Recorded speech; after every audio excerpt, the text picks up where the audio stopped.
এই সেই টুঙ্গি bridge flyover, মনোরম পরিবেশ। এখানে মানুষ সবাই ঘুরতে এসেছে। পাশে আবার ওই যে দেখা যাচ্ছে সূর্য অস্ত যাচ্ছে সামনে বাইদে পড়লে। তুরাগ নদীর উপরে এখন আমি দাঁড়িয়ে আছি। ওই পাশে ইস্তেমার মাঠ, ভালো করে একটু লক্ষ্য করলে দেখা যাচ্ছে ওই যে ইস্তেমার মাঠ, মানুষজন খেলা করতেছে ইস্তেমার মাঠ।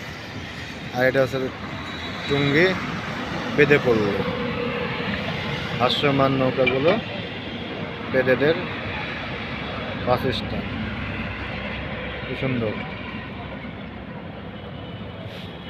পাশে দেখা যাচ্ছে সেনা কল্যাণ।